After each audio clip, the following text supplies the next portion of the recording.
Udahnya musik. Assalamualaikum warahmatullahi wabarakatuh. Waalaikumsalam warahmatullahi wabarakatuh. Di sini saya Tina Penny, kelompok 2 akan mempresentasikan tentang aktivitas tidak berwujud. Saya tidak punya rekan saya. Abang sama siapa tadi? Sendiri. Nah, di sini sebelum saya menerangkan, di sini saya akan menyebutkan dulu apa aja yang akan dibahas. Yang pertama ada konsep dasar aktivitas tidak berwujud. Lalu yang kedua ada klasifikasi dan prinsip akuntansi aset tidak berwujud. Yang ketiga jenis aktivitas tidak berwujud dan menurut masa manfaatnya. Lalu yang terakhir ada pencatatan, penilaian dan amortisasi aset tidak berwujud.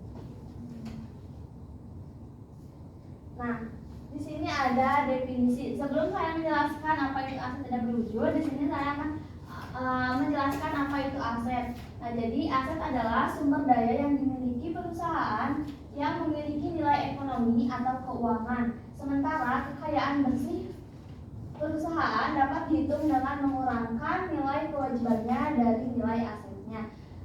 Lalu ada menurut PSAK nomor 19 tahun 2018. Aset tak berwujud merupakan aset non-moneter yang diidentifikasikan tanpa bentuk fisik, dan aset non-moneter adalah aset yang dimiliki secara tunai dan diterima secara tunai yang jumlahnya konstan atau dapat ditentukan. Adapun aset tak berwujud adalah hak atau hak istimewa dan keuntungan kompetitif yang timbul dari pemikiran suatu aset yang berumur panjang yang tidak memiliki wujud fisik tertentu. Nah, jadi aset tidak berwujud itu mungkin akan timbul dari pemerintah seperti hak paten, hak cipta, franchise, merek dagang, dan nama dagang. Lalu ada dari perusahaan lain, misalnya pembelian yang mencakup pembayaran untuk goodwill. Lalu yang terakhir ada dari penjualan tertentu seperti franchise dan bis. Nah, di sini ada karakteristik. Wah, dibacain sama Ivi. Yang ini aja. Enggak. Yang ini dong. Yang mana? Yang ini dong. Itu. Yang itu Ya. kurang memiliki eksistensi fisik, tidak seperti ekstrak aktivitas berwujud seperti properti, pabrik, dan peralatan.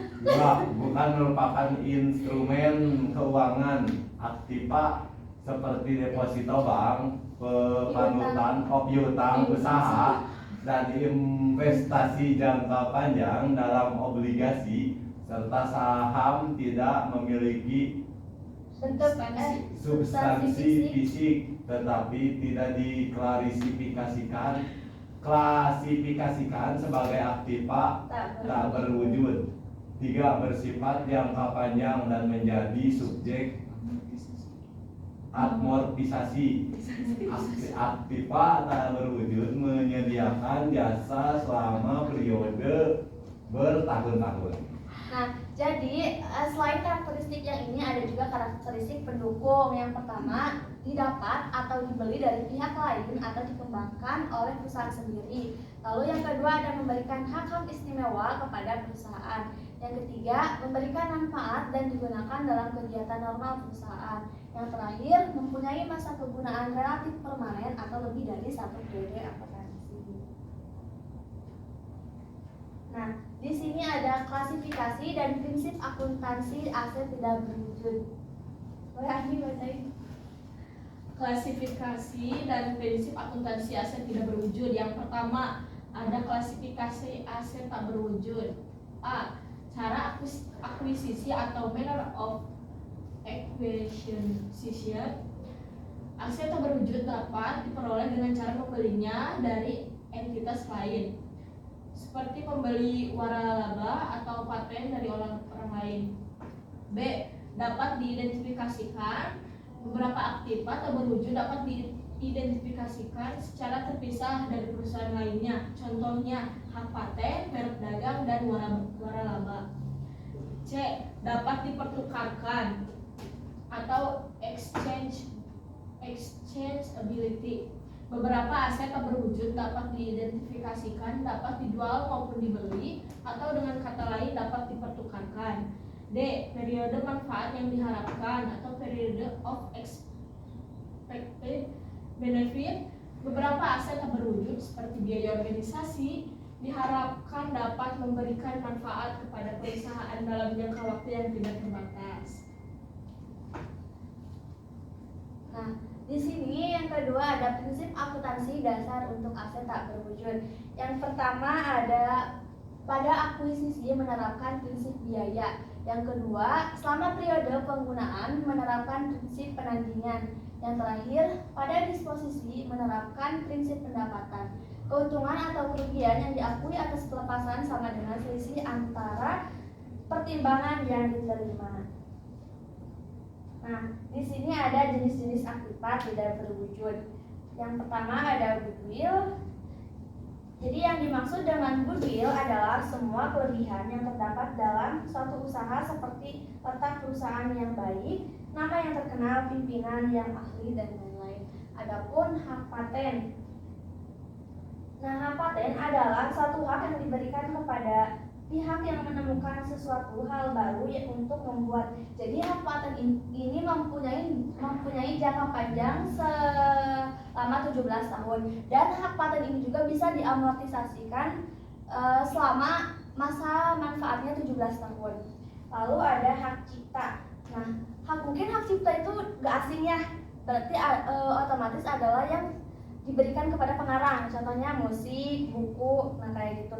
Hak cipta juga mempunyai jangka panjang sekitar 28 tahun dan bisa diamortisasikan juga, kemungkinan untuk perpanjangan lagi selama 28 tahun. Lalu ada merek dagang. Nah, merek dagang ini bisa didaftarkan sehingga akan dilindungi oleh undang-undang.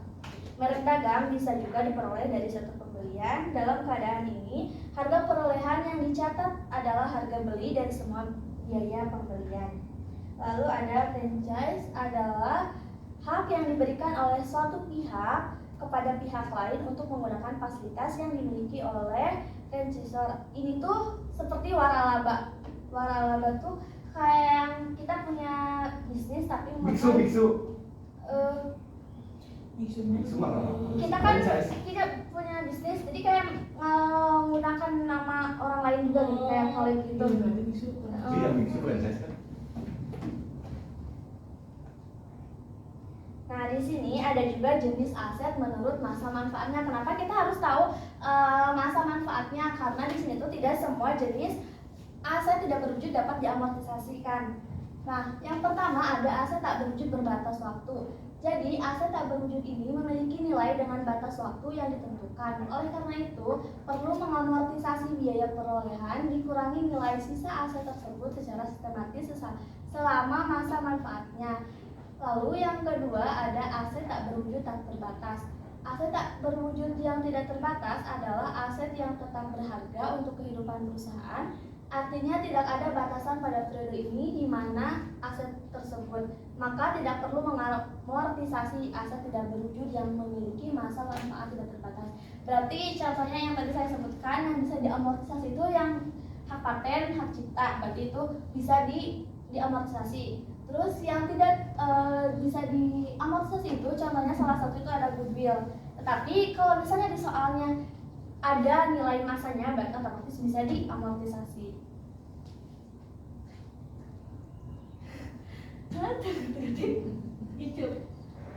Itu di mulainya apa sih?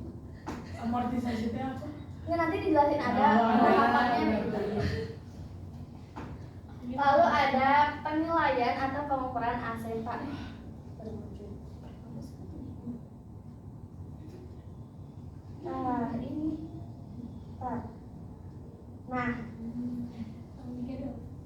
lalu ada pencatatan, penilaian, dan amortisasi aset tidak berwujud.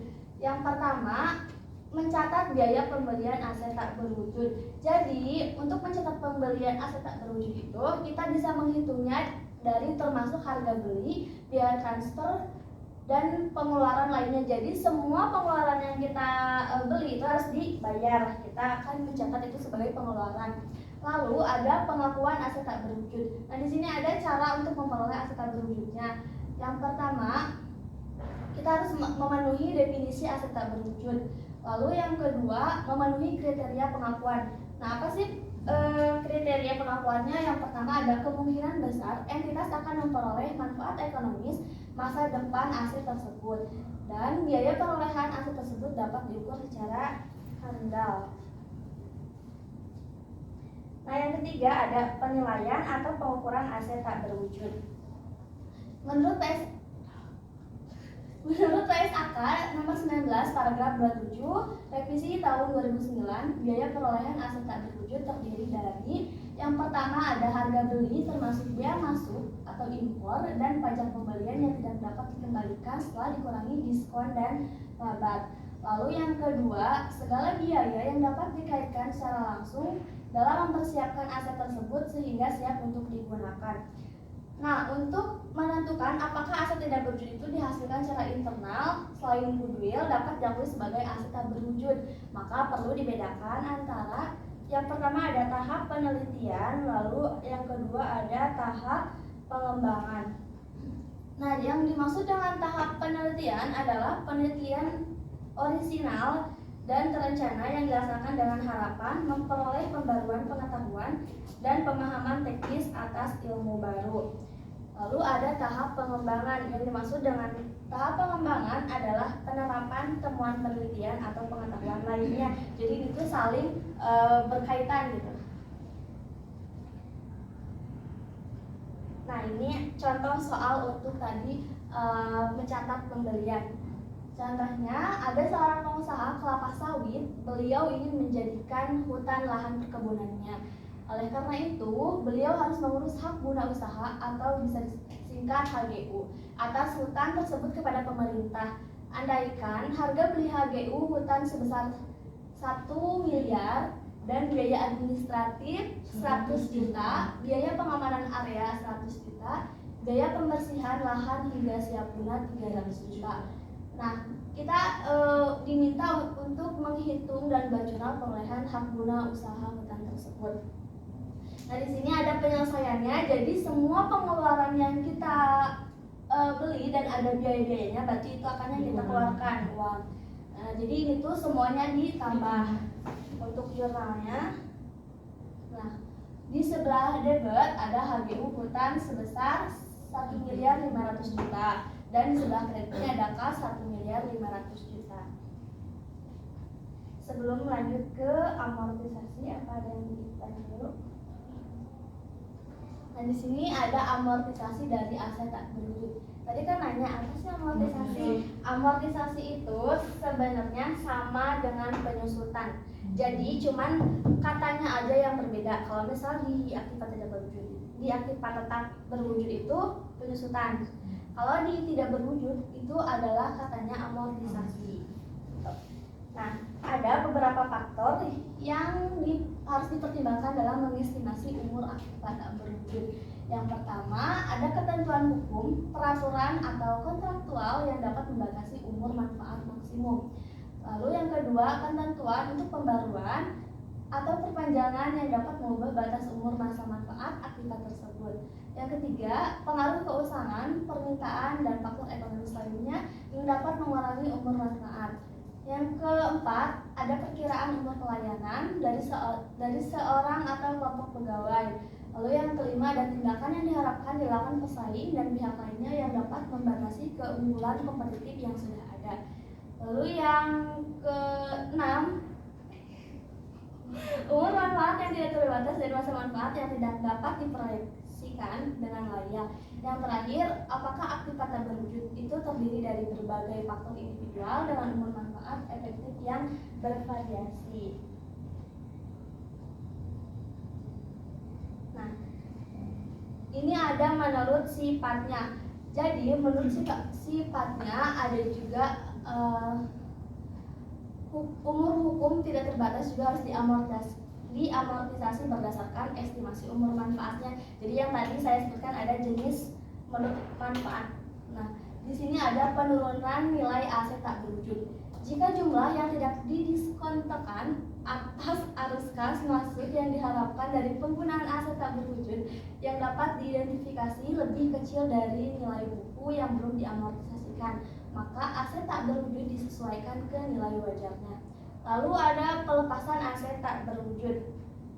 Ketika sebuah aset tak berwujud dijual, dipertukarkan atau dilepaskan, biaya yang belum diamortisasi harus dihilangkan dari akun keuntungan atau kerugian pelepasan diakui dan dicatat. Jadi, keuntungan atau kerugian adalah sama dengan perbedaan antara hasil bersih dari pelepasan dan biaya yang belum diamortisasi.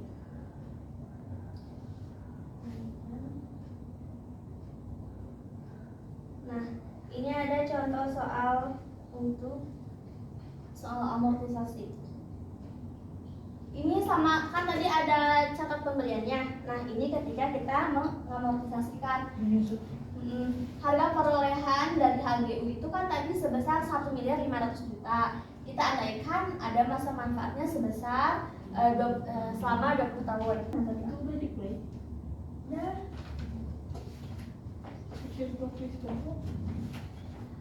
Nah, ini tuh sebenarnya pakai rumus garis lurus metodenya gitu. Jadi sama rumusnya itu metodenya sama kayak kita tetap, cuman kebanyakan yang digunakan itu itu garis lurus. Jadi kan tadi ada rumusnya harga perolehan dikurangi nilai residu dibagi waktu bukan ini. Nah, di sini kan tadi harga perolehannya berarti udah 1.500.000.000. Nah, untuk masa manfaatnya berarti 20 tahun. Karena nggak ada nilai residu, berarti kita langsung aja harga perolehan dibagi nilai residunya nilai residunya waktu ekonomisnya 20 tahun, berarti langsung 75 juta. Jadi di dalam aktiva tidak berwujud itu tidak semua memiliki nilai residu gitu.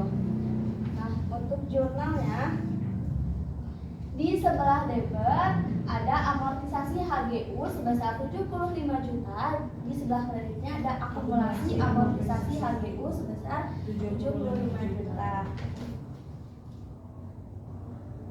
Nah, ini kan tadi cuma contoh-contoh yang awang-awang. Ini lebih ke menurut jenis-jenis aset tak berwujudnya. Jadi kita memakai namanya hak cipta, hak paten. Nah, di sini ada soal untuk memperoleh hak paten tersebut, perusahaan Tina yang bergerak di bidang produk kalkulator tipe KC109 mengeluarkan biaya untuk hak paten tersebut sebesar 150 juta, serta biaya pengacara dan pembuatan akte hak paten tersebut sebesar 50 juta. Kemudian waktu guna hak paten tersebut 16 tahun. Nah, yang diminta itu adalah buat jurnal perolehan, yang kedua buat jurnal amortisasinya untuk tahun pertama. Nah, ini yang tadi disebutkan ini kan mengeluarkan biayanya 150 juta. Ini biaya pengacaranya 50 juta, berarti harga perolehan hak paten ini kita tambah aja jadi 200 juta.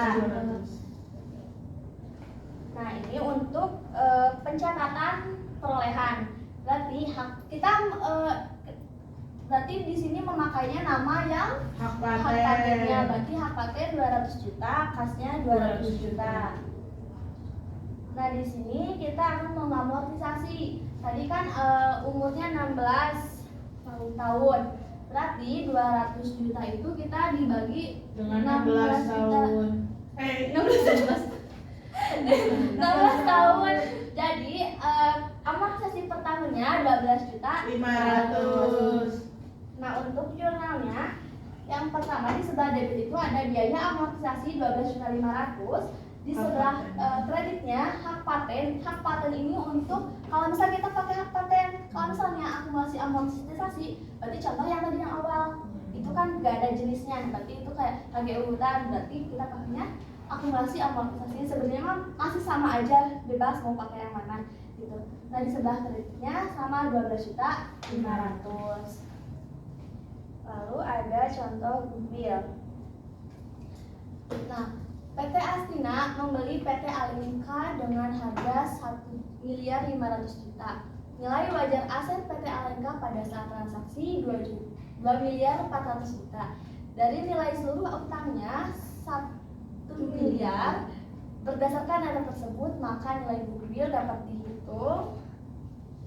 Nah, ini penghitungannya agak beda. Ini kan harga beli PT Alenkanya 1.500.000.000. Lalu nilai wajar aset netonya 2.400.000.000. Ada nilai utang 1 miliar. Nah, untuk kita tahu total modal PT Alenka itu dari mana, kita hitungnya dari sini. Dari nilai wajar dikurangi nilai utang. Jadi di sini akan mendapatkan total modal. Lalu untuk nilai goodwill ini dari mana? Dari sini dikurangi ini. Jadi nilai goodwillnya 100 juta. Harga beli sama total modal dikurang. Jadi bebek itu sih bisa jadi mana? Jadi nilai wajar dikurangi nilai utang akan menghasilkan total modal. Nilai goodwill dari harga beli PT Alenka dikurangi total modal akan menghasilkan nilai goodwill. Bisa benar dari kacamata. Nah, di sini ada jurnal yang kita harus catat. Jadi macam-macam aktif harus ditulis.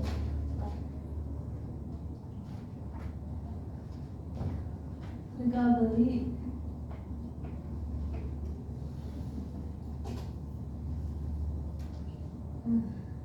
Jelas nilai wajar 20 miliar. Nilai utang 1.400. Goodwill 100 juta. Nah, ini untuk transaksinya. Jadi yang di sebelah miliar 400 itu yang mana? Berarti yang ini kan? Ya. Nah, ada goodwill. Berarti goodwillnya yang 100 juta. Lalu macam-macam utang itu yang Nilai utang. Ya, jadi ini adalah jurnal yang untuk mencatat goodwill. Lalu di sini juga kan tadi goodwill itu tidak semua ada amortisasi, tapi ketika goodwill ada waktu ekonomisnya, umur manfaatnya, berarti itu otomatis akan bisa diamortisasi. Nah, kita ambil misalnya diamortisasikan selama 20 tahun, maka nilai amortisasi goodwill setiap tahun adalah 100 juta dibagi 20. 100 juta dari mana? Dari tadi nilai goodwill ya, di akhir 100 juta dibagi 20 tahun. Ya, berarti setiap per tahunnya. Untuk jurnalnya berarti biaya amortisasi goodwill di sebelah debit 5 juta, untuk goodwill 5 juta. Ini untuk amortisasi setiap per tahunnya. Udah beres. Kita langsung ke latihan soal. Sebelum ke latihan soal, ada yang mau ditanyakan dulu atau ada yang kurang paham di bagian mana, boleh ditanyakan. Dah? Ada yang mau ditanyakan lagi? Bukan balik kacamata. Bingung beli potong. Mungkin presentasi dari nilai aktivasi dari wujud cukup sekian. Mohon maaf bila masih ada materi yang kurang. Terima kasih juga udah mendengarkan. Mohon maaf juga kalau misalnya cara penyampaiannya kurang maksimal. Mohon maaf, kita di sini sama-sama belajar. Tujuan kita kan diskusi, gitu kan. Jadi mohon maaf sebesar-besarnya. Mohon maaf. Assalamualaikum warahmatullahi wabarakatuh. Waalaikumsalam.